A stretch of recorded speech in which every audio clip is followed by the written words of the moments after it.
facile nella mano la mira di sì.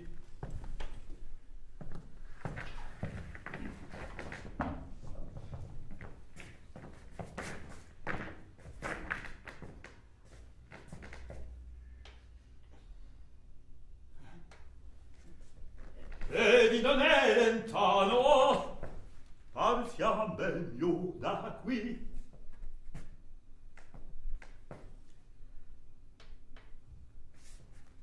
Vieni mio bel diletto,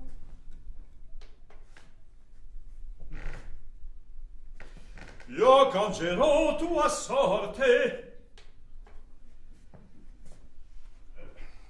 Mais enfin, qu'est-ce qu'il fout? On avait bien dit 3 heures.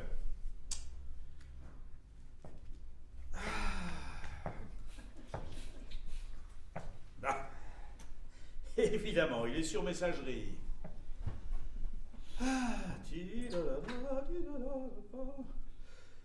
Oui, allô, Michel, qu'est-ce qui se passe? Je t'attends. Il est 3h12 et tu n'es toujours pas là. J'espère que tu n'as pas oublié.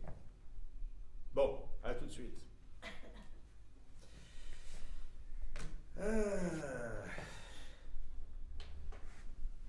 Andiamo bene.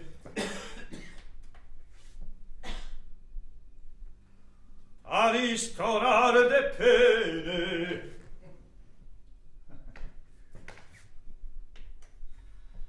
D'un innocente amor.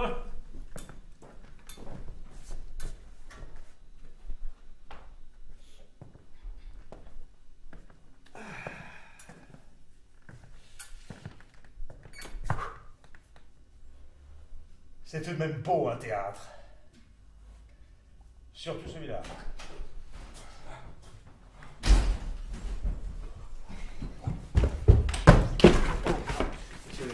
Ah, t'es là. Voilà, enfin. Désolé pour le retard. T'as eu un problème? Hein? Bonjour. Bonjour.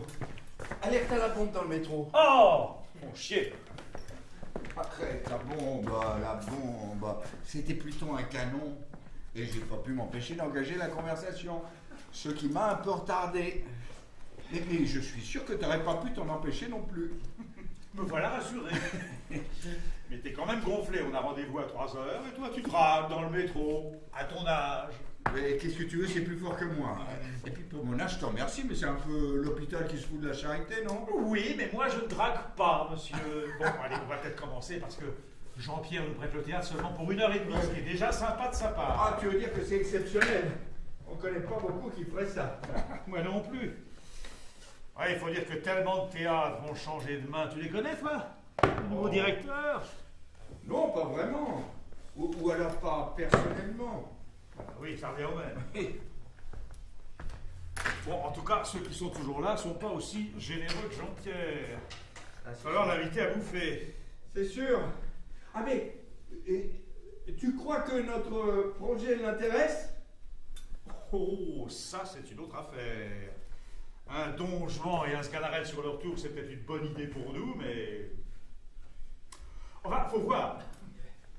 D'ailleurs, on nous rétorquera peut-être que ça n'est pas nouveau. Quand les plus grands interprètes de la pièce ont été Jouvet, Villard, Debucourt, Descrières... Et Piccoli. Et Piccoli avec Duval, et qu'aucun n'était les perdreaux de l'année, hein. Non mais c'était pas non plus des sexagénaires. Et tu me diras les sexagénaires d'aujourd'hui, parle bien des quinquagénaires de l'époque. Oui, enfin, c'était plutôt des quadras quand ils l'ont joué. Mais quand même, Lagrange avait 26 ans à la création. Et nous, 30, on était encore crédibles. Oui. Bon, t'es prêt? Oui. Oh. On commence au début, tu sais le texte, j'imagine? Oui. Allez, comme t'es pas en scène au début, Bon, tu me dis si ça va, hein? Ok, allez, on attaque. Là? Ouais.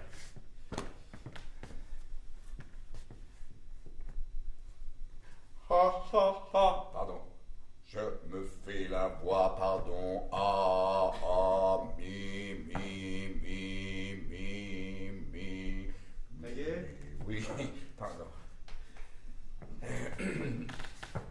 Quoi que puisse dire Aristote et toute la philosophie, il n'est rien d'égal au tabac. C'est la passion des honnêtes gens, et qui vit sans tabac n'est pas digne de vivre. Non seulement il réjouit et purge les cerveaux humains, mais encore, il instruit les âmes à la vertu. Et l'on apprend avec lui à devenir honnête homme. Ne voyez-vous pas bien dès qu'on en prend de quelle manière obligeante on en use avec tout le monde, et comme on est ravi d'en offrir à droite et à gauche partout où l'on se trouve, on n'attend pas même qu'on nous en demande et l'on court au-devant du souhait des gens, tant il est vrai que le tabac inspire des sentiments d'honneur et de vertu à tous ceux qui en prennent. Mais laissons là cette matière et reprenons un peu notre discours. Alors, excuse-moi, ça te choque pas, toi, de commencer par cette apologie du tabac, hein? C'est pas très, comment dire, sanitairement correct, non? Mais non, mais c'est Molière, et tu sais qu'il a écrit ça parce que la vente du tabac était interdite. Ah oui, je sais bien, je sais bien. Oh. Mais les spectateurs d'aujourd'hui le savent-ils sûrement pas. Sinon, entre parenthèses, c'était culotté de remettre en cause publiquement une décision du roi. Oh, oh. Il risquait peut-être pas grand-chose. Louis l'aimait bien. Et il avait du discernement, Louis. C'est le propre des despotes éclairés. Oui, enfin, Louis l'aimait bien, jusqu'à ce qu'il apprenne que c'est Corneille qui avait écrit presque toutes ses pièces. Oh, oh, oh. Tu y crois, toi, hein? On le dit. Le saurons-nous un jour? Va savoir. Bon. En tout cas, ça ne retire rien au génie de l'auteur, quel qu'il soit. Surtout pour nous, modestes interprètes. Comme disait l'autre, tout ceci ne nous regarde pas. Bon, alors on le garde. Qu'est-ce que t'en penses? Ah ben, ça fait quand même une bonne attaque. Hein. Ouais. Attention. Bon, je suis comment? Ah, très bien, très bien, très bien. On dirait le discours d'un vieil anard. Ça c'est une critique, ça. Au contraire. Allez, on garde. Hein. Je t'envoie Gusman. Avec l'accent. Ouais.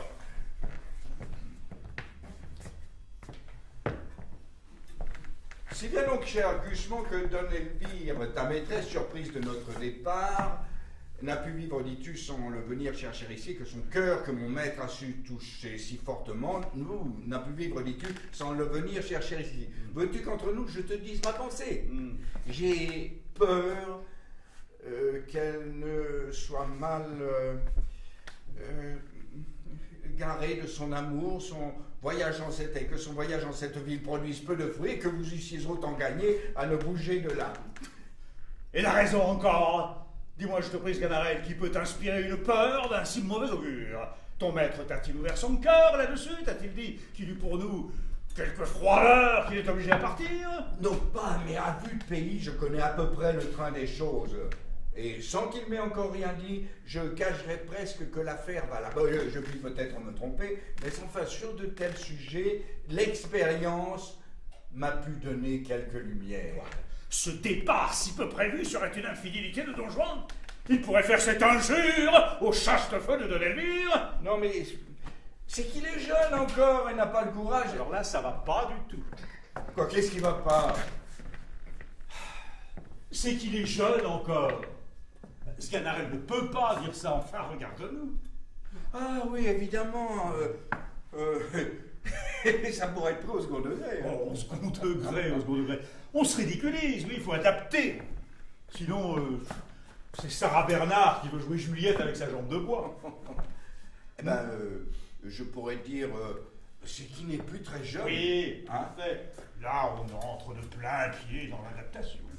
C'est son angoisse de ne plus séduire qui le pousse à courir après tout ce qui porte un jupon. Ça, c'est universel, non? Hein? Au fait, tu vas la voir. Qui ça? Ta bombe du métro. Oh non! Tu t'es pris un râteau? Oh, non, mais comme tu le sais, j'étais un peu pressé. Ah, bien sûr. Dommage, hein? Ah, tu te fous de moi, là? Pas du tout, j'aurais aimé la connaître. Ah, tu vois, tu fais le malin. Allez, enchaînons.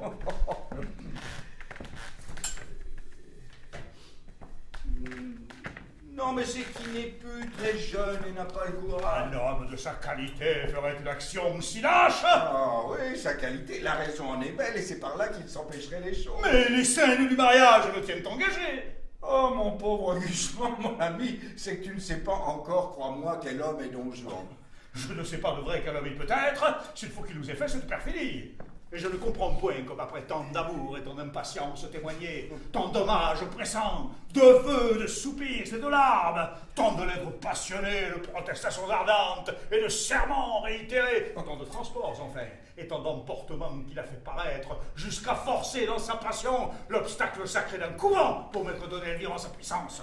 Je ne comprends pas, dis-je, comme après tout cela, il aurait le cœur de pouvoir manquer à sa parole. J'ai pas grand peine à comprendre, moi. Et si tu connaissais le pèlerin, tu trouverais la chose assez facile pour lui. Je dis pas qu'il ait changé de sentiment pour donner le dire. Pour une certitude encore, tu sais que par son ordre, je partis avant lui, et depuis son arrivée, il ne m'a point entretenu. Mais par précaution, je t'annonce un ternos. Hein? Que tu vois. En Don Juan, le plus grand scélérat que la terre ait porté. C'est un enragé, un chien, un turc, un hérétique, qui ne croit ni ciel, ni enfer, ni loup-garou, qui passe sa vie en véritable bête brute, un vrai sardanapale, un pourceau d'épicure qui ferme l'oreille à tout ce qu'on lui peut dire, et traite de billevesé tout ce que nous croyons. Tu me dis qu'il a épousé ta maîtresse. Crois qu'il aurait plus fait pour sa passion, et qu'avec elle, il aurait épousé encore, toi. Oui, son chien, son chat. Un mariage ne lui coûte rien à contracter. Il ne se sert point d'autres pièges pour attraper les belles. Dames, demoiselles, bourgeoises, paysannes, il ne trouve rien de trop chaud ni de trop froid pour lui. Et si je te faisais la liste de toutes celles qu'il a épousées en divers lieux, ce serait un chapitre à durer jusqu'au soir. Ah, tu demeures surpris et changes de couleur à ce discours. Ça n'est là qu'une ébauche du personnage. Et pour en achever le portrait, il faudrait encore bien d'autres coups de pinceau. Suffit que le courroux du ciel l'accable quelques jours, qu'il me vaudrait bien mieux d'être au diable que d'être à lui et qu'il me fait voir tant d'horreur que je souhaiterais qu'il fût déjà, je ne sais où. Mais un grand seigneur méchant homme est une terrible chose. Il faut que je lui sois fidèle en dépit que j'en ai. La crainte en moi fait l'office du zèle, bride mes sentiments et me réduit d'applaudir bien souvent ce que mon cœur déteste. Voilà qui vient se promener dans ce palais, séparons-nous. Ah non, écoute-moi, je t'ai fait cette confidence avec franchise et cela m'est sorti un peu bien vite de la bouche. S'il fallait qu'il en vînt quelque chose à son oreille, je dirais hautement que tu en aurais menti.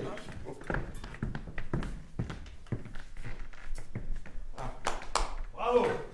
Je ferme les yeux, j'ai l'impression de me retrouver 30 ans en arrière, quand nous l'avons joué. Super. Ah, quand j'y repense, quel triomphe, hein? Et pourtant, c'était pas gagné. Tu te souviens? On mourait de trac. Tu parles si je me souviens. D'ailleurs, à la première, je me suis planté dans le texte. J'ai squeezé au moins 5 répliques dans la scène 2. Et tu m'as rattrapé sans broncher. Hein? Je crois que j'ai pas fait mieux dans le 5. Hein. Tu sais, la branche est attachée à l'arbre, qui s'attache à l'arbre, suit de bons préceptes. Je savais plus ce que je disais. Mais on s'est bien rattrapé. Hein. Oh, putain, quel souvenir. Tu te souviens? Tu te souviens les critiques?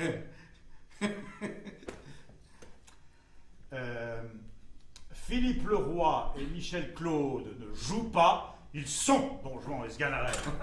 J'ai pas oublié, j'ai jamais eu pareille critique depuis. Moi non plus.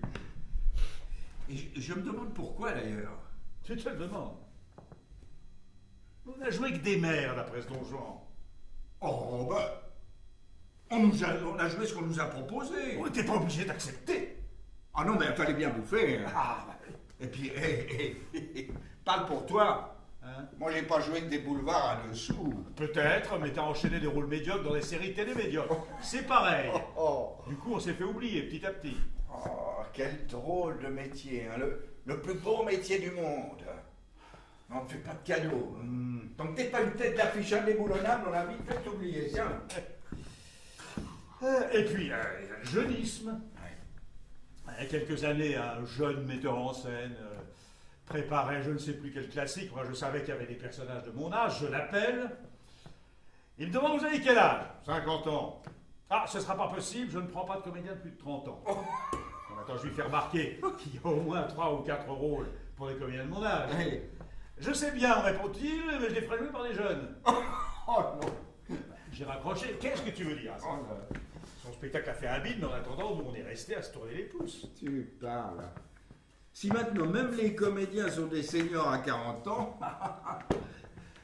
Tiens, un jour, je croise Henri Grassin, on se connaissait un peu comme ça, bonjour, bonsoir. Je le salue, je lui dis 3 mots. Il était avec sa femme, et après que je me sois éloigné, je l'entends lui dire « Tu vas bien qu'on te reconnaît encore ?» Et il lui a répondu « Mais non, on se connaît. Ah. » Ça m'a flanqué un coup. Non mais tu te rends compte, Henri Grassin, hein, il pouvait jouer encore des tas de choses, il a été une grosse vedette. Tout le monde l'avait oublié, public et gens du métier. Terrible.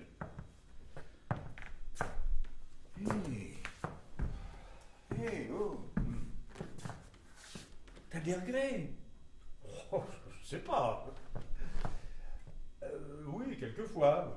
Mais tu devrais pas. On n'est pas devenus des vedettes, mais on s'en fout. On n'a pas fait ce métier pour ça. On n'a pas réussi. Qu'est-ce que c'est que ce mythe? Est-ce que l'important n'est pas d'aller au bout de sa passion, de réaliser son rêve? Quand on était élève comédien, quel était notre rêve? Jouer de beaux rôles, devant un public, sur une scène, dans un décor, dans des costumes, faire croire à nos personnages en allant au bout de nos émotions, en servant le texte, en s'oubliant soi-même et en oubliant tout le reste chaque soir. Enfin, vivre de notre passion. Même mal. Mais ça, on l'a réussi. Tiens, laisse-moi dire une chose. Un soir, Philippe Loiret m'a dit « Voyez, Michel, je n'ai jamais rêvé d'être une vedette. Ce que j'espérais, c'est de faire une carrière comme la vôtre. » Tu as raison. Je me laisse contaminer par l'emprise croissante du star system. Mais il y en a marre aussi de ce monde d'idolâtres et de complaisance médiatique. Un acteur, c'est comme un grand cru, ça se bonifie en vieillissant. Mais ça, tout le monde s'en fout, mon pauvre vieux. Tout ce qui compte, c'est la notoriété, même si t'es mauvais. C'est ça qui me met en colère. Tiens, la notoriété est un artiste que le service public est aux salariés. La garantie de l'emploi. Oh, ah oui, bah, résultat, tu vois débarquer dans ce métier des dentistes, des traders, des avocats, des hommes d'affaires, que sais-je encore. Ils se font un nom dans des émissions de télé affligeantes. Et quand il y a assez d'hydrocéphales pour les admirer ou rigoler de leur plaisanterie de seul que garde, on leur déroule le tapis rouge. Ouais. Hein? Remarque, Jouvet a commencé par être pharmacien. Oh, mais Michel, n'entre pas dans leur jeu, il a fait des études de pharmacie, il n'a jamais exercé. Et puis il est passé par tous les métiers du théâtre avant d'être acteur, avec passion et humilité. Il n'avait pas d'être une star. D'ailleurs, on ne galvaudait pas ce mot à longueur d'antenne comme aujourd'hui. Et pour cause, à part la radio. Mais c'est vrai que on a perdu toute mesure. C'est un euphémisme. Allez, j'espère qu'on pourra jouer quand même, notre vieux Don Juan, star ou pas. Hein. Bon allez, on reprend. Allez, on y va. En place.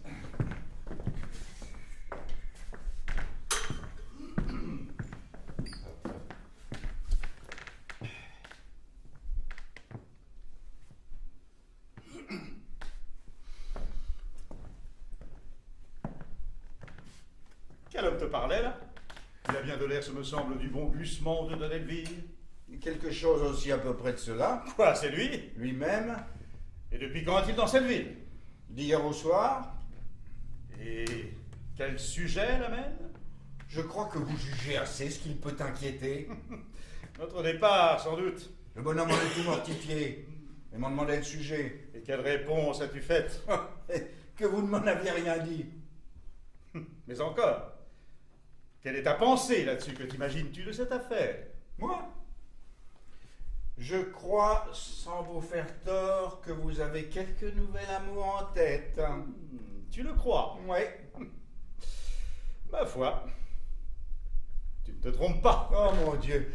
Et je dois t'avouer qu'un autre objet a chassé Elvire de ma pensée. Je connais mon Don Juan sur le bout du doigt, et c'est votre cœur pour le plus grand coureur du monde. Il se plaît à se promener de lien en lien et n'aime guère à demeurer en place. Et ne trouves-tu pas, dis-moi, que j'ai raison d'en user de la sorte? Oh, monsieur... Quoi? Parle. Assurément que vous avez raison si vous le voulez. Mais si vous ne le vouliez pas, ce serait peut-être une autre affaire. Eh bien, je te donne la liberté de parler, de me dire tes sentiments. En ce cas, monsieur, je vous dirai franchement que je n'approuve pas votre méthode et que je trouve fort vilain d'aimer de tous côtés comme vous faites. Quoi? Tu veux qu'on se lie à demeurer au premier objet qui nous prend? Qu'on renonce au monde pour lui et qu'on n'ait plus Dieu pour personne? La belle chose de vouloir se fiquer d'un faux honneur, d'être fidèle et d'être mort de sa jeunesse à toutes les autres beautés qui nous peuvent frapper les yeux. Non, non. La constance n'est bonne que pour les ridicules. Toutes les belles ont le droit de nous charmer. Et l'avantage d'être rencontrée la première ne doit point dérober aux autres les justes prétentions qu'elles ont toutes sur nos cœurs.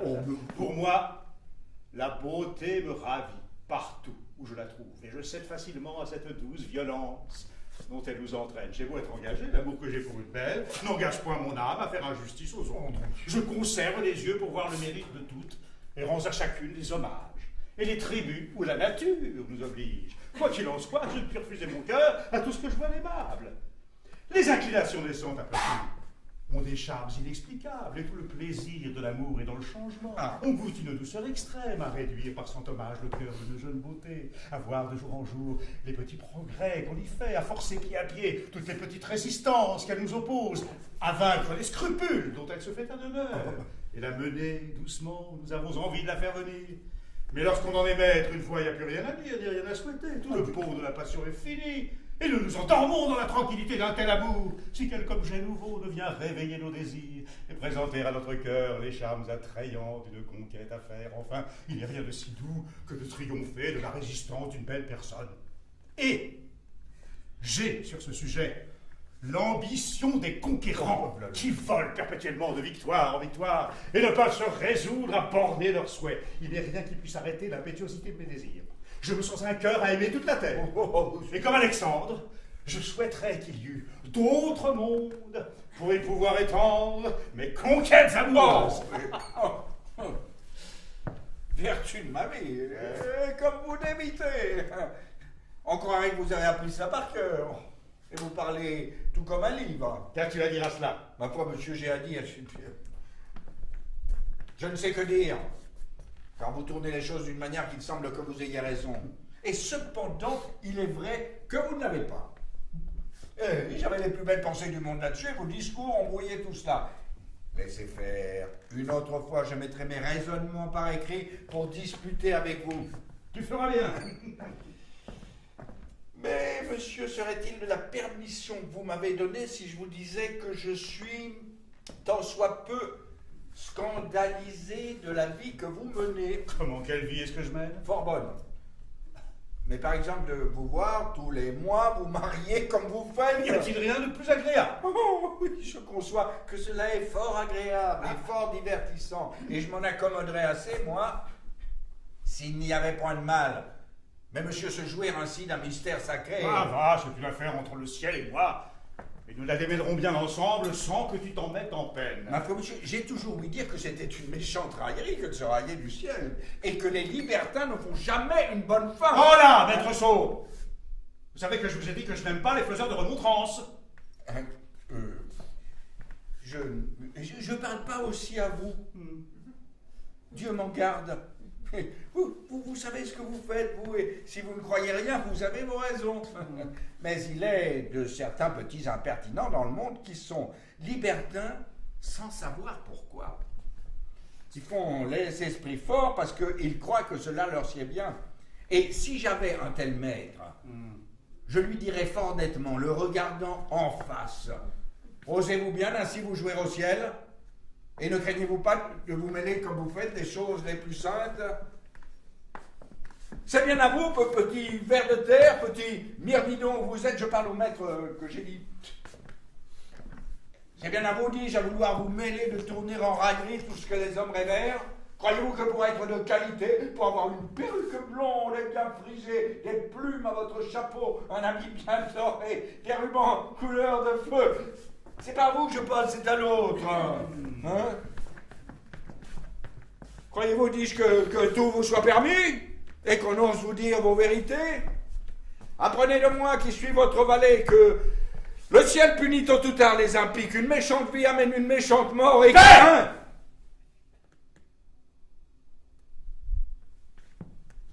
De quoi est-il question? Il est question de te dire qu'une beauté me tient au cœur et qu'entraîné par ses appâts, je l'ai suivi jusque dans cette ville. Oh, bah, et n'y craignez-vous rien, monsieur? De la mort de ce commandeur que vous tuâtes il y a 6 mois? Et pourquoi craindre? Ne l'ai-je pas bien tué? Fort bien. Le mieux du monde, et il aurait tort de se plaindre. J'ai ma grâce de cette affaire. Mais cette grâce n'éteint peut-être pas le ressentiment des parents et des amis. Oh, n'allons point songer au mal qui nous peut arriver. Et songeons seulement à ce qui nous peut donner du plaisir. La personne dont je te parle est une jeune fiancée la plus agréable du monde, qui a été conduite ici par celui même qu'elle y vient d'épouser. Oh. Jamais je n'ai vu 2 personnes être si contents l'un de l'autre. La tendresse visible de leurs mutuelles ardeurs me donna de l'émotion, et mon amour commença par la jalousie. Oui, je ne pus souffrir d'abord de les voir si bien ensemble. Et je me figurais un plaisir extrême à pouvoir rompre cet attachement. Mais jusqu'ici, tous mes efforts ont été inutiles. Et j'ai recours au dernier remède. Cet époux prétendu doit, aujourd'hui, régaler sa maîtresse d'une promenade sur mer. Oui. Sans en avoir rien dit, toutes choses sont préparées pour satisfaire mon amour, et j'ai une petite barque et des gens avec quoi, fort facilement, je prétends enlever la belle. C'est fort bien fait à vous, et vous le prenez comme il faut. Il n'est rien de tel en ce monde que de se contenter. Prépare-toi non, à venir avec moi, et prends soin toi-même d'apporter toutes mes armes. Rencontre fâcheuse, traître, qui m'avait pas dit qu'elle était ici elle-même. Oh, bah monsieur, vous ne me l'avez pas demandé. Est-elle folle de n'avoir pas changé d'habit? Et de venir en ce lieu-ci avec son équipage de campagne.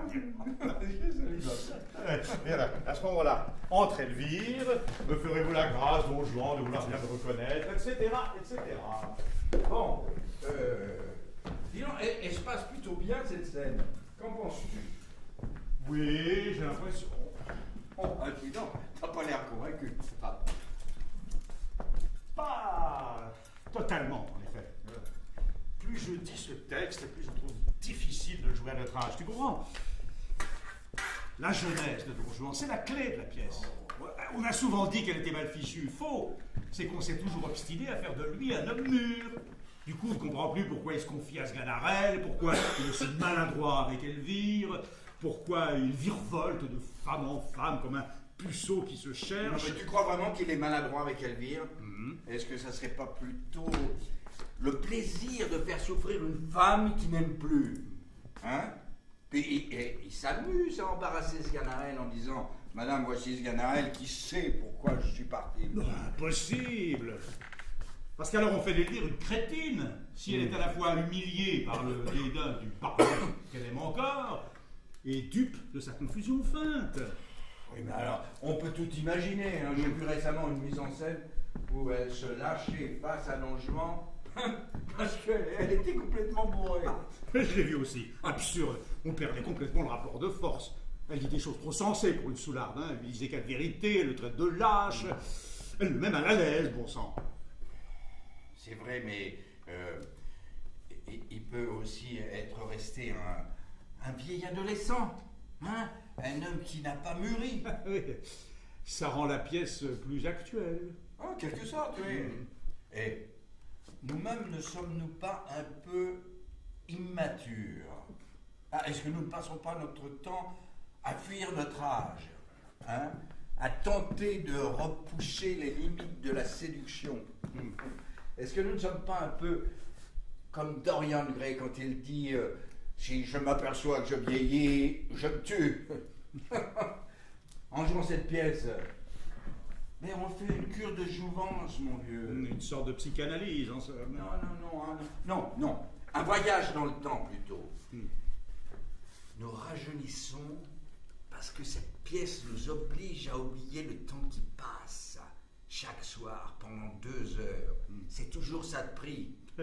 Tu critiques le génisme ambiant et tu ne cesses de mettre en avant la jeunesse des personnages. Faudrait savoir, Pépère. Ça n'a rien à voir. Non, je critique l'idée de faire jouer des barbons par des genoux qui n'ont ni l'âge ni le poids des personnages. Je reste tout autant perplexe face à celle de faire jouer des personnages jeunes par des comédiens vieux. Ah, d'abord, nous ne sommes pas vieux. Hein? Et puis, il s'agit d'un parti pris, pas d'un principe de production. Et puis, ça n'est vrai que pour Don Juan et Sganarelle, hein, il n'est pas question d'ériger un dogme et de refuser des acteurs de moins de 40 ans. On est bien d'accord? Oui, hein? oui. Surtout pour les rôles féminins. Oui, surtout pour les rôles féminins. Non, mais c'est vrai aussi pour Pierrot. Bon, Elvire peut être un peu plus âgée que Charlotte et Mathurine. Bref, tu proposes quand même une relecture de la pièce, non? Ah, mais pas du tout. Là, tu me provoques. Tu sais très bien que j'ai horreur de ça. Je suis pas de ceux qui voient en Don Juan un réactionnaire. Hein. Et on se Sganarelle, un pauvre type aliéné par l'idéologie dominante. Pas plus que toi, je n'ai de sympathie pour ces metteurs en scène qui récupèrent le théâtre classique pour en faire des pseudo-champs de réflexion sociale à travers des variétés de marxisme prédigéré et qu'il faut qu'étaler des formules creuses pour satisfaire leur confort intellectuel, convaincus qu'ils sont de l'originalité de leur pensée prétentieuse. Oh là, tu t'échauffes là. Bon, alors. Mais alors, j'essaie seulement de te convaincre qu'on peut jouer ces 2 personnages à n'importe quel âge, voilà, c'est tout. Bien. Tu sais quel est ton problème, Philippe? Mon problème? Ouais. Tu raisonnes trop. T'as toujours été comme ça, d'ailleurs. On te le disait déjà au conservatoire. Moi, je raisonne. Ouais. Tu lâches un peu prise, mon Hachette. Tu restes figé dans tes certitudes. Les certitudes? Ouais. Mais qu'est-ce que tu racontes? Il y a un auteur, un texte, une situation, on peut pas faire n'importe quoi non plus. Ah non, mais justement, on a assez de bouteilles pour faire entendre ce que dit le texte au-delà des mots. Hein? C'est même ça qui est intéressant dans notre projet. On doit pouvoir sortir du cadre strict pour aller cueillir le spectateur dans sa vieille forme intérieure. Mais je ne dis pas le contraire. Et encore une fois, je ne raisonne pas, je réfléchis, je pense tout haut. Alors pense un peu plus bas, hein, et sois moins réticent. Je ne suis pas réticent. Je me fais l'avocat du diable parce que j'ai pas envie qu'on se plante, c'est tout. Bon, d'accord. Et si on enchaînait? Enchaînons. Bon, on saute l'acte 2, évidemment, et on passe directement à l'acte 3. Oui. Non, mais attends, on ne se change pas. Non, on va perdre du temps. De toute façon, on n'a pas les costumes. Ah, c'est une bonne raison. Allez. Oh! Oh. Allez. Ouais, c'est bon. Voilà.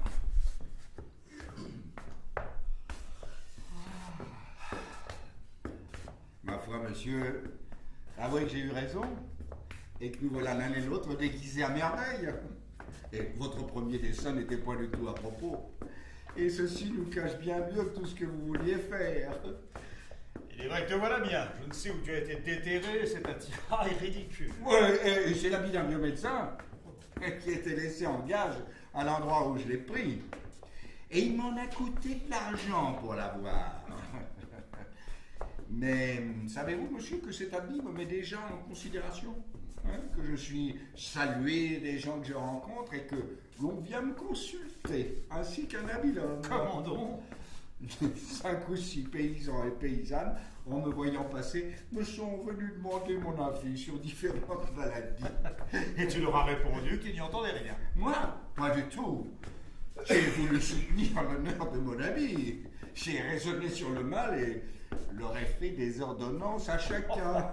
Et quel remède encore leur as-tu ordonné? Ah, ma foi, monsieur, j'en ai pris par où j'en ai pu attraper. Les ordonnances à l'aventure. Et ce serait une plaisante histoire si mes malades guérissaient et que l'on va m'en remercier. Et pourquoi non? Pourquoi n'aurais-tu pas les mêmes privilèges qu'ont tous les autres médecins? Ils n'ont pas plus de part que toi aux guérisons des malades. Quoi? Et tout leur rare et pure grimace. Quoi, monsieur, vous êtes aussi impie en médecine? C'est une des grandes erreurs qui soit parmi les hommes. Quoi, vous ne croyez point au séné, ni à la casse, ni au vin émétique? Et pourquoi veux-tu que j'y croie? Vous avez l'âme bien mécréante. Pourtant, vous voyez depuis un temps que le vin émétique fait bruire ses fuseaux. Miracle ont converti les esprits les plus incrédules. Et il n'y a pas 3 semaines que j'en ai vu, moi qui vous parle, un effet merveilleux. Mais quel? Il y avait un homme qui, depuis 6 jours, était à l'agonie. On ne savait que lui ordonner. Tous les remèdes ne faisaient rien. On s'avisa de lui donner de l'émétique. Il réchappa, n'est-ce pas? Ah non, il mourut. L'effet est admirable. Mais comment, monsieur? Il y avait 6 jours entiers que cet homme ne pouvait mourir. Et cela le fait mourir tout d'un coup. Voyez-vous, rien de plus efficace. Bon. Tu as raison. Laissons là la médecine, vous ne croyez point, et parlons des autres choses. Car cet habit me donne de l'esprit. Et je me sens d'humeur à disputer contre vous. Vous savez bien que vous me permettez la dispute, hein, vous ne me défendez que les remontrances. Eh bien, je veux savoir un peu vos pensées, à fond. Est-il possible que vous ne croyez point du tout au ciel? laissons cela. C'est-à-dire que non. Et à l'enfer? Tout de même. Et au diable, s'il vous plaît? Oui, oui. Aussi peu. Et ne croyez-vous point l'autre vie? Voilà un homme que j'aurais bien du mal à convertir. Et monsieur, dites-moi un peu, le moine bourru, qu'en croyez-vous? La peste soit lui fat. Et voilà ce que je ne puis souffrir. Car il n'y a rien de plus vrai que le moine bourru. Et je me ferai pendre pour celui-là. Mais encore faut-il croire quelque chose dans le monde. Qu'est-ce donc que vous croyez? Ce que je crois. Oui. Je crois que 2 et 2 sont 4, Sganarelle, et que 4 et 4 sont 8.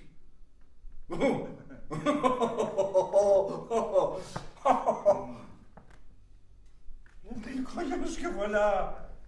Votre religion, à ce que je vois, est dans l'arithmétique. Il faut avouer qu'il se met d'étranges folies dans la tête des hommes. Et que pour en avoir bien étudié, on en est bien moins sage le plus souvent. Hein? Moi, monsieur, je n'ai point étudié comme vous, et personne ne saurait se vanter de m'avoir jamais rien appris. Mais avec mon petit sens et mon petit jugement, je vois les choses bien mieux que tous les livres. Et je comprends fort bien que ce monde que nous voyons n'est pas un champignon qui soit venu tout seul en une nuit.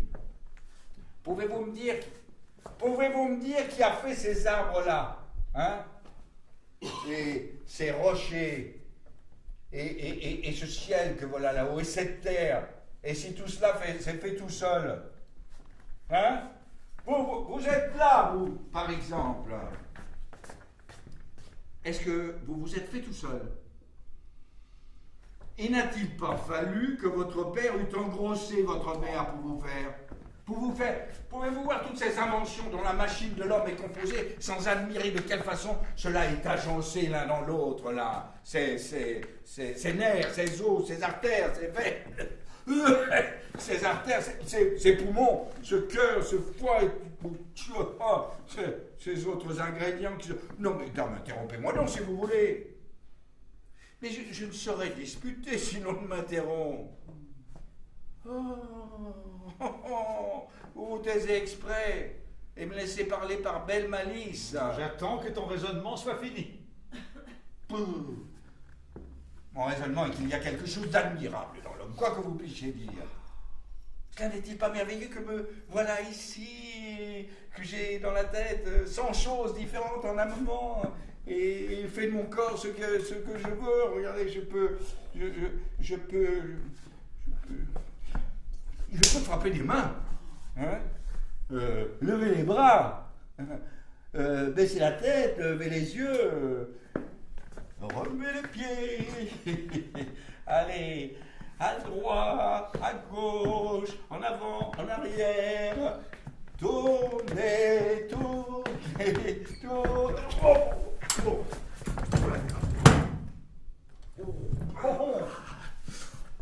Voilà ton raisonnement qui a le nez cassé. Mort bleu. Je suis bien sot de m'amuser à disputer contre vous. Croyez ce que vous voulez, il m'importe bien que vous soyez damnés. Tu vois que c'est pas un rôle de vieux. Oh! Bon. Mais tout en raisonnant, je crois que nous nous sommes égarés.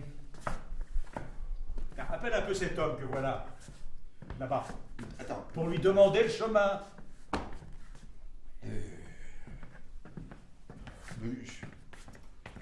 Oh là! Oh l'homme! Oh mon ami!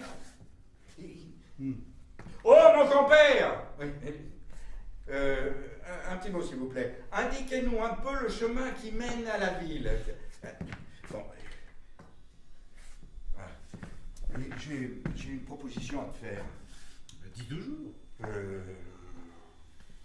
Si on échangeait les rôles. Tu fais Don Juan et je fais le pauvre. Et Sganarelle, on enchaîne les deux, ça tu fais d'abord le pauvre et après Sganarelle. Intéressant, non? Très. Ça te plaît pas? Si, beaucoup. Bah, je vois bien que ça t'embête. Absolument pas. D'ailleurs, on fera comme ça en représentation, on permutera. Ce sera innovant, voilà au moins une chose qu'on n'aura encore jamais vue. Oh non, mais arrête, j'ai simplement envie moi aussi de me frotter au personnage. J'ai pas envie de te piquer l'autre juste comme ça là maintenant pendant qu'on est entre nous, quoi. Ah, tu me rassures. J'avais bien compris, mon ami. Je te jouais juste un peu la comédie, là, comme ça. Mais évidemment, faisons-le, puisqu'on sait toute la pièce par cœur. On est là pour essayer, alors essayons. Oh, bah, Gagné, tu m'as eu. Ah, ouais. Oh. Ah, c'est-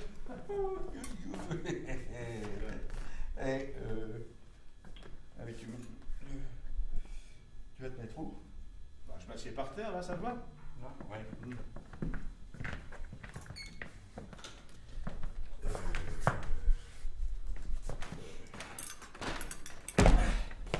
Allez, on y va. Vous n'avez qu'à suivre cette route, messieurs, et détourner à main droite quand vous serez au bout de la forêt. Mais je vous donne avis que vous devez vous tenir sur vos gardes, et que depuis quelque temps, il y a des voleurs ici autour. Je te remercie, mon ami, et te rends grâce de tout mon cœur. Si vous vouliez, monsieur, me secourir de quelque aumône.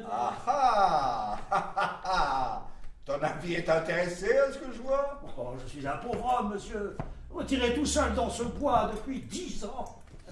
Et je ne manquerai pas de prier le ciel qu'il vous donne toutes sortes de biens. Oh, bah tu n'as qu'à le prier qu'il te donne un habit sans te mettre en peine les affaires des autres.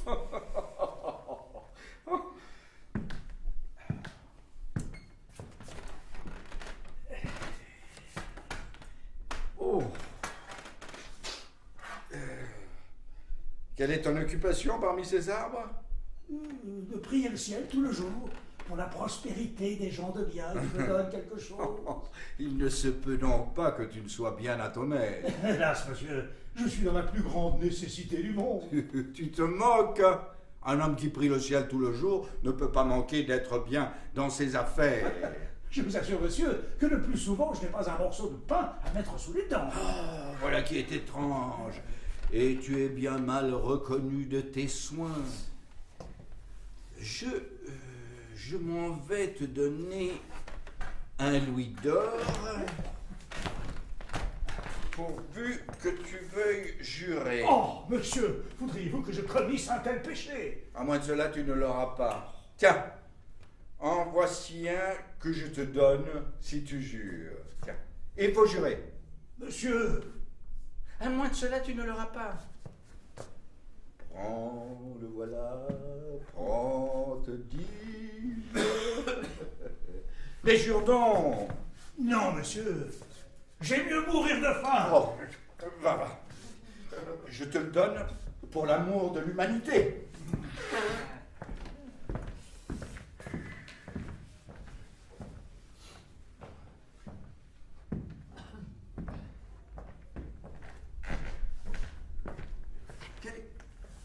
Quel est ce superbe édifice que l'on voit parmi ces arbres? Vous ne le savez pas? Non, vraiment. Bon, c'est le tombeau que le commandeur faisait faire lorsque vous le tuâtes. Je ne savais pas que c'était de ce côté-ci qu'il était. Tout le monde m'a dit des merveilles de cet édifice, ainsi que de la statue du commandeur. J'ai envie de l'aller voir. Monsieur, n'allez point là. Pourquoi non? Ça n'est pas civil d'aller voir un homme que vous avez tué. Au contraire, c'est une visite dont je lui veux faire civilité et qu'il aurait tort de ne pas recevoir de bonne grâce s'il est galant homme. Allons, entrons dedans.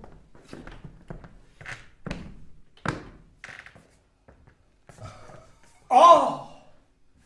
Oh! Oh, que cela est beau! Oh, les belles statues! Le beau marbre! Oh, les beaux piliers. Oh, que cela est beau, qu'en dites-vous, monsieur? On ne peut voir aller plus loin l'ambition d'un homme mort. Et ce que je trouve admirable, c'est qu'un homme qui s'est passé durant sa vie d'une assez simple demeure en veuille une si magnifique pour quand il n'en a plus que faire. Voici la statue du commandeur. Enfin, monsieur, voilà qui est bien fait. Hein. Il semble qu'il est en vie, qu'il saura parler. Il jette des regards sur nous qui me feraient peur si j'étais tout seul. Hein. Et je pense qu'il ne prend pas plaisir de nous voir. Il aurait tort. Et ce serait mal recevoir l'honneur que je lui fais. Tiens, demande-lui s'il veut venir souper avec moi. C'est une chose dont il n'a pas besoin, je crois. Demande-lui, te dis-je. Vous moquez-vous? Ce serait être fou que d'aller parler à une statue. Fais ce que je te dis. Quelle bizarrerie.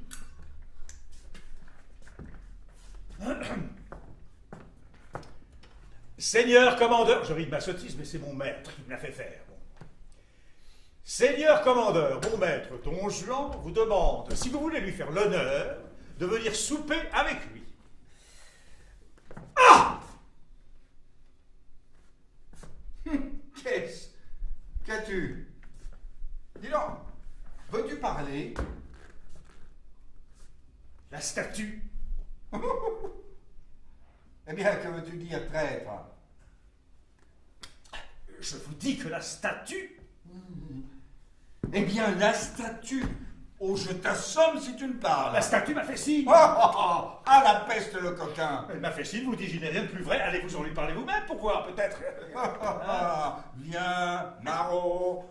Je te veux bien faire toucher au doigt ta poltronnerie.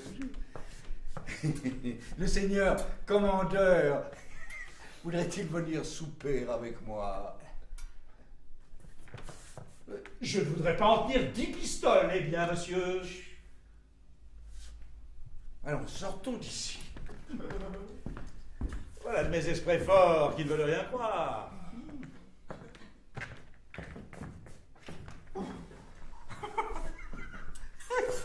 Quel pied!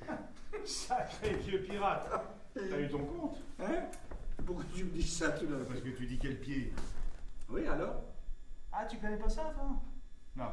Au temps des pirates, pour partager le butin, le chef traçait sur le sol un espace d'1 pied de long qu'il remplissait d'une part. Hein, le premier désigné la récupérait, Puis le chef remplissait de nouveau, et ainsi de suite jusqu'au dernier. Ainsi, chaque pirate avait pris son pied, c'est-à-dire sa part du butin, donc son plaisir. Ah, je connaissais pas cette explication. Eh oui. Ah, eh ben oui, j'ai eu mon salaire. Tu vois, au fond, ça me change un peu des confidents et des valets de comédie. Tu vois, au fond, je me sens autant Don Juan que Sganarelle. Mais il serait venu à l'idée de personne de me distribuer dans le rôle de Don Juan. Oh! Ah, bah, qu'est-ce que tu veux, c'était pas mon emploi. Oui. Ah, excuse-moi. Oui, allô? Ah, c'est quoi? Quel papier? Vous, là? Écoute, c'est pas vraiment le moment, là, je suis en train de... Écoute, j'en sais rien, je verrai ça en rentrant, tu seras là? Non, bien sûr. Ok, à plus tard.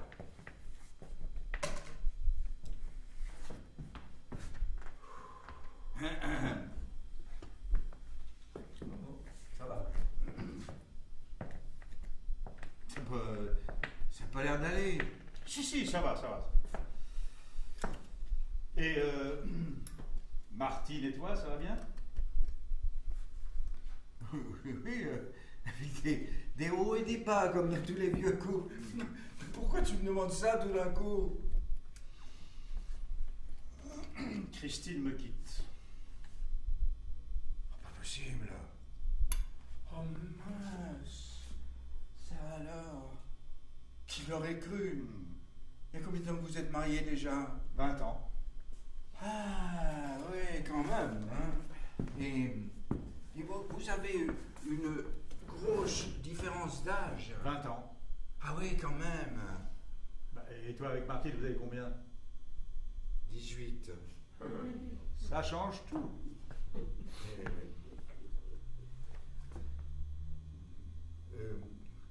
Et ta fille, elle pense à comment? Oh, ben, mieux que moi. Bon, tu sais, c'est plus une enfant. Et puis elle commençait à faire un peu tâche au milieu de ses copines. Elle était la seule dont les parents n'étaient pas divorcés. Alors, bienvenue au club, elle rentre dans le rang, ça doit la rassurer. Ouais, je vois. C'est elle qui t'appelait là? Non, c'était Christine. Ouais, enfin, c'est ce que je voulais dire. Non, mais oui, ça avait l'air tendu, en effet. Tendu, oui, il y a de quoi. Mais qu'est-ce qui s'est passé? Vous étiez si unis, on n'aurait jamais imaginé. Faut se méfier de l'eau qui dort, tu vois. Elle a rencontré un type beaucoup plus jeune. Tu me diras que ça nous pend au nez quand on veut jouer les princes charmants à 40 ans passés. Moi, ça va encore. Mais elle t'a annoncé comme ça? Penses-tu? J'ai découvert par hasard. Non, je l'ai confondue, elle a été obligée de tout m'avouer. Mais c'était peut-être un accident de parcours. J'étais prêt à pardonner, hein, à comprendre, à oublier. Comme le chantait Brel, il faut bien que le corps exulte. Ah ouais, c'est elle qui a choisi de divorcer. Ce mec l'a complètement envoûté, il n'y a rien à faire. Tu n'imagines pas ce qu'elle a pu me sortir. Non, ça j'imagine pas.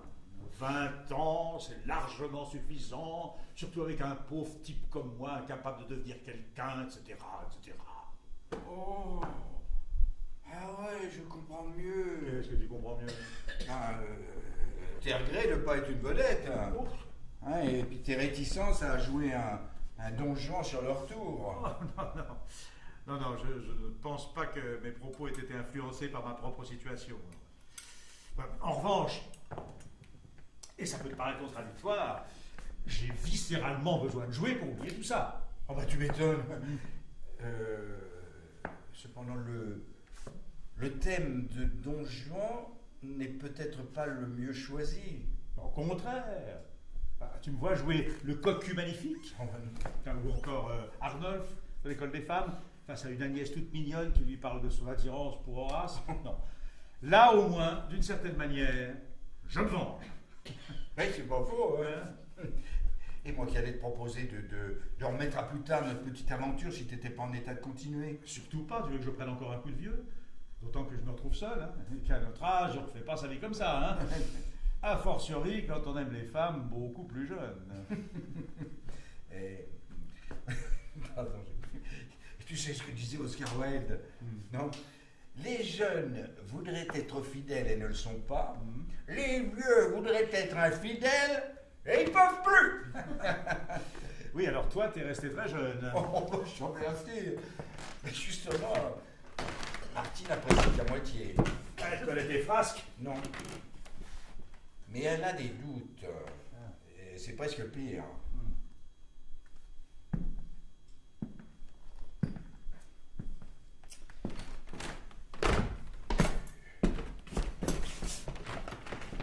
Et puis tu sais, mes frasques, comme tu dis, sont devenues très virtuelles. Oh, trop modeste. Ah non, non, j'assure, je suis plus un non-genre, non. Ah, c'est pour ça Que... tu veux me piquer le rôle. Ouais, exactement. Bon, allez, je te le rends. Bon. Allez. Mais tu veux qu'on prenne, après ces confidences conjugalo-dramatiques? Ouais, évidemment. Attention. Ça me remue, mais j'ai passé l'âge de me répandre. D'ailleurs, j'ai passé l'âge de beaucoup de choses. Je sais pas si ça te fait ça, toi, mais ce qui me torture le plus dans le fait de vieillir, c'est précisément le regard des jeunes femmes. Comment ça? Je ne séduis plus. Oh non, non. Il faut bien se rendre à l'évidence. Je n'éprouve aucun ralentissement intellectuel, je suis physiquement en forme, je m'entretiens, et je pose le même regard qu'il y a 20 ou 30 ans sur une jolie femme. Sauf qu'avant, je sentais une sorte de réciprocité. Ouais. Et qu'aujourd'hui, elle regarde un vieux sans intérêt. Oh, t'exagères. Ah bon, toi, tu n'éprouves pas? Hein? Je me pose pas la question. Bah, tant mieux pour toi. Alors, soit je suis aveugle, soit t'es naïf. T'es aveugle. Voilà une bonne nouvelle. Bon, si on attaquait l'acte 4. Ouais. Alors là, on saute les scènes 2 à 6 et on enchaîne directement sur la scène 7, comme si les autres s'étaient passés avant la 1. C'est clair? Oh, oui, parfaitement clair. Non, attends, hein, laisse-moi me remettre dedans. Oui, le texte.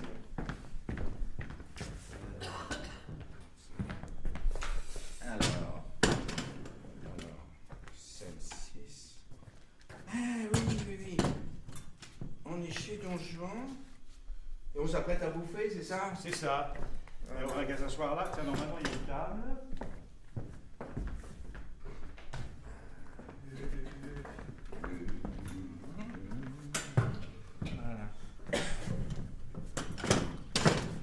Allez, j'attaque.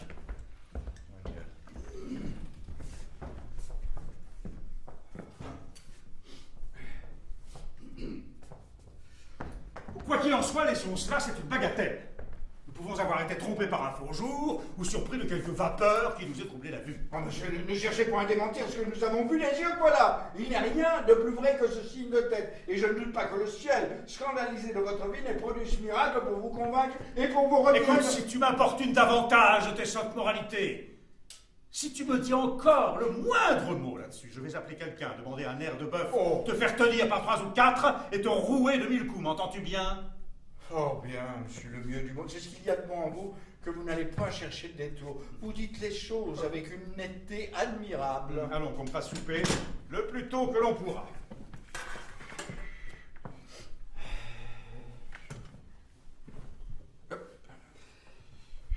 Sais-tu bien que j'ai encore senti quelque peu d'émotion pour Elvire, Hein?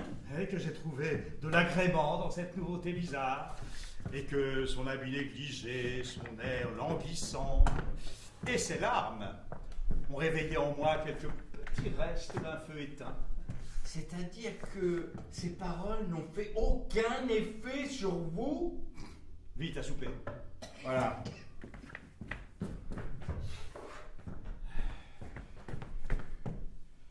Canaret, Oui. il faut songer à s'amender pourtant.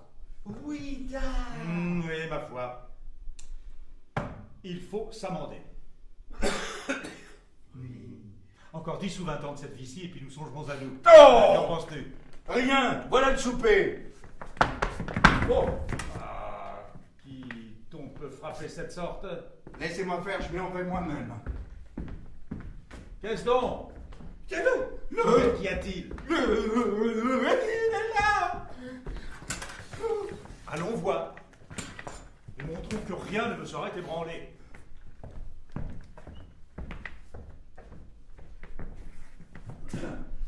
Une chaise et un couvert, vite donc. Allons, mets-toi à table. Je n'ai pas de faim. Mets-toi là, te dis-je. À boire. À la santé du commandeur. Je te l'apporte, Sganarelle. Sers-toi du vin. Mais je n'ai pas soif. Bois.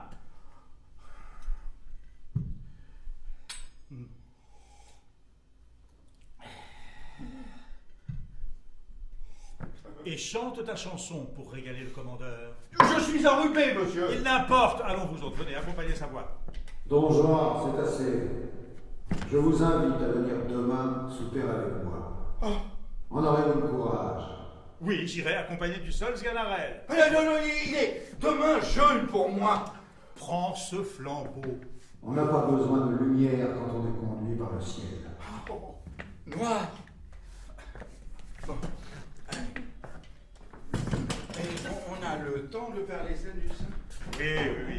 Alors là, envoie-moi juste la réplique de Don Luis, là, comme ça, dans les bottes. Hein. J'enchaîne sur la mienne, on coupe la deuxième de Don Luis, et tu suis avec la scène 2, d'accord? Don Luis, de quoi serait-il possible?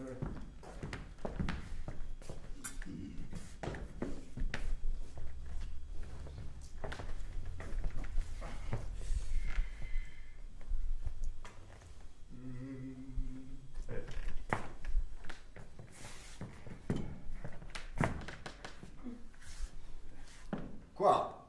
Serait-il possible que la bonté du ciel eût exaucé mes vœux? Ce que vous me dites là est-il bien vrai? Et puis-je prendre quelque espérance à la nouveauté surprenante d'une telle conversion? Oui. Vous me voyez revenu de toutes mes erreurs. Je ne suis plus le même d'hier au soir, et le ciel, tout d'un coup, a fait en moi un changement qui va surprendre tout le monde. Il a touché mon âme et dessillé mes yeux, et je regarde avec horreur le long aveuglement où j'ai été, et les désordres criminels de la vie que j'ai menée. Et je m'étonne comment le ciel les a pu souffrir si longtemps et n'a pas 20 fois sur ma tête laissé tomber les coups de sa justice redoutable. Je vois les grâces que sa bonté m'a faites en ne me punissant point de mes crimes, et je prétends faire éclater aux yeux du monde un soudain changement de vie, réparer par là le scandale de mes actions passées, et m'efforcer d'en obtenir du ciel une pleine rémission. C'est à quoi je vais travailler. Et je vous prie, monsieur, de vouloir bien contribuer à ce dessein et de m'aider vous-même à faire choix d'une personne qui me serve de guide et sous la conduite de qui je puisse marcher sûrement dans le chemin où je m'en vais entrer.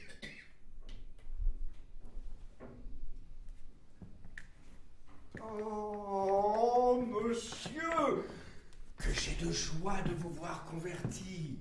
Il y a longtemps que j'attendais cela. Et voici, grâce au ciel, tous mes vœux accomplis. La peste le bonnet. Comment le bonnet? Quoi? Tu prends pour de bon argent ce que je viens de dire. Quoi? Et tu crois que ma bouche était d'accord avec mon cœur? Que ce n'est pas vous ne... Oh, quel homme, quel homme! Quoi? Vous ne croyez pas à la surprenante merveille de cette statue mouvante et parlante? Il y a bien quelque chose là-dedans que je ne comprends pas, mais quoi que ce puisse être, cela n'est pas capable ni de convaincre mon esprit, ni d'ébranler mon âme. Oh. Je ne suis point changé, et mes sentiments sont toujours les mêmes. Et si j'ai dit que je voulais vous corriger ma conduite, c'est un dessein que j'ai formé par pure politique. Oh. Un stratagème utile, une grimace nécessaire pour ménager une femme dont j'ai besoin. Et me mettre à couvert du côté des hommes de fâcheuses aventures qui pourraient m'arriver. Je veux bien Sganarelle t'en faire confidence. Et je suis bien à l'aise d'avoir un témoin du fond de mon âme et des véritables motifs qui m'obligent à faire les choses. Quoi, vous ne croyez rien du tout? Et vous voulez cependant vous ériger en homme de bien? Mais pourquoi non? Le personnage d'homme de bien est le meilleur de tous les personnages qu'on puisse jouer aujourd'hui. Et la profession d'hypocrite a de merveilleux avantages. Oh! C'est un art de qui l'imposture est toujours respectée. Et quoi qu'on la découvre, on n'ose rien dire contre elle. Il y en a tant d'autres comme moi qui se mêlent de ce métier et qui se servent du même masque pour abuser le monde. Oh, mais quel homme! Quel homme! Mais non, t'as cela maintenant. L'hypocrisie est un vice à la mode. Et tous les vices à la mode passent pour vertu. Tous les autres vices des hommes sont exposés à la censure et chacun a la liberté de les attaquer hautement. Mais l'hypocrisie est un vice privilégié qui de sa main ferme la bouche à tout le monde et jouit en repos d'une impunité souveraine. On lit à force de grimaces une société étroite avec tous les gens du parti, qui en choquent un, se les jette tous sur les bras. Combien crois-tu que j'en connaisse, qui par ce stratagème ont rhabillé adroitement les désordres de leur jeunesse, qui se sont fait un bouclier du manteau de la religion, et sous cet habit respecté, ont la permission d'être les plus méchants hommes du monde. C'est sous cet abri favorable que je veux me sauver et mettre en sûreté mes affaires. Je ne changerai point mes douces habitudes, mais j'aurai soin de me cacher. Et je me divertirai à petit bruit, que si je viens à être découvert, je verrai, sans me remuer, prendre mes intérêts à toute la cabale. Et je serai défendu par elle envers et contre tous. Voilà le vrai moyen de faire impunément ce que je voudrais. Je m'érigerai en censeur des actions des autres, jugerai mal de tout le monde, et n'aurai bonne opinion que de moi. Dès qu'une fois on m'aura choqué, je ne pardonnerai jamais. Je ferai le défenseur des actions du ciel, et, sous ce prétexte commode, je pousserai les ennemis, les accuserai d'impiété, et déchaînerai contre eux des zélés indiscrets qui crieront en public, les accableront d'injures, et les damneront hautement. C'est ainsi qu'il faut profiter de la faiblesse des hommes, et qu'un sage esprit s'accommode au fils de son siècle. Monsieur, cette dernière-ci m'emporte, et je ne puis m'empêcher de parler. Battez-moi, assommez-moi, rouez-moi de coups, tuez-moi si vous voulez. Il faut que je décharge mon cœur, et qu'envers les fidèles je dise ce que je dois.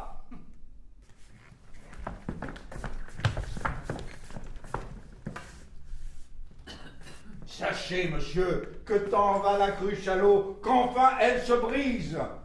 Et comme dit fort bien que cet auteur que je ne connais pas, l'homme est en ce monde, ainsi que l'oiseau sur la branche. La branche est attachée à l'arbre. Qui s'attache à l'arbre suit de bons préceptes. Les bons préceptes valent mieux que les belles paroles. Les belles paroles se trouvent à la cour. À la cour sont les courtisans. Les courtisans suivent la mode. La mode vient de la fantaisie. La fantaisie est une faculté de l'âme. L'âme est ce qui donne la vie. La vie finit par la mort. La mort fait penser au ciel. Le ciel est au-dessus de la terre. La terre n'est point la mer. La mer est sujette aux orages. Les orages tourmentent les vaisseaux. Les vaisseaux ont besoin d'un bon pilote. Un bon pilote a de la prudence. La prudence n'est point chez les jeunes gens. Les jeunes gens doivent obéissance aux vieux. Les vieux aiment les richesses. Les richesses font les riches. Les riches ne sont point pauvres. Les pauvres ont de la nécessité. Nécessité n'a point de loi. Qui n'a point de loi vit en bête brute. Et par conséquent, vous serez damnés à tous les diables. Oh, beau raisonnement. Monsieur, quel diable de style prenez-vous là?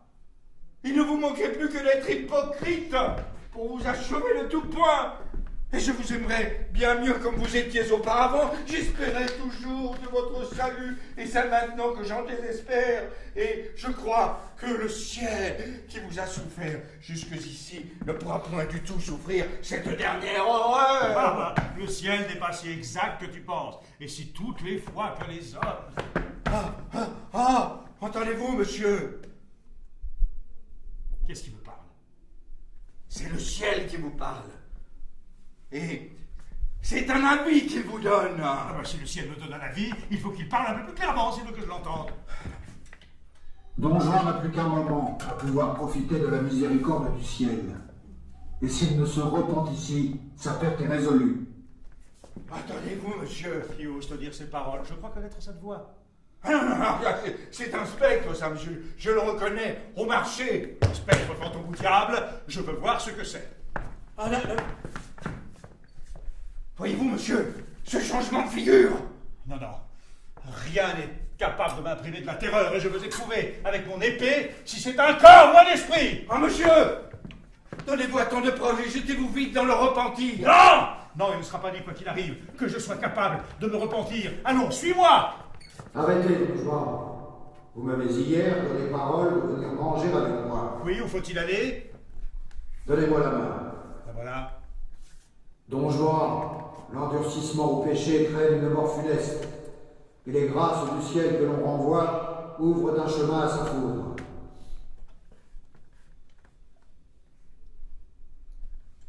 Un feu invisible me brûle. Et tout mon corps devient un brasier ardent.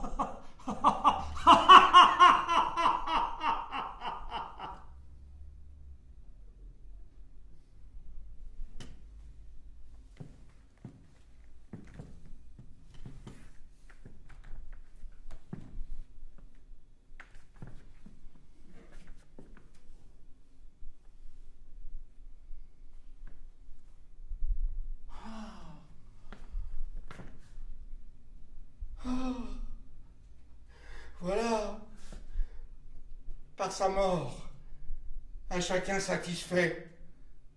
Ciel offensé, loi violée, fille séduite, famille déshonorée, parents outragés, femme mise à mal, mari poussé à bout, tout le monde est content. Il n'y a que moi seul, de malheureux. Mes gages.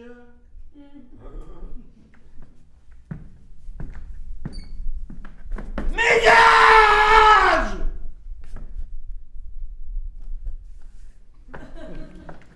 Et ben voilà. Ils l'ont fait. Hein. Oh, dis donc. Ouh, quel texte.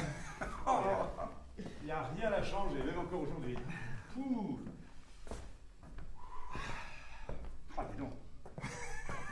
La tirade sur l'hypocrisie est une actualité saisissante. Hein. Bon, c'est une ébauche, hein, maintenant.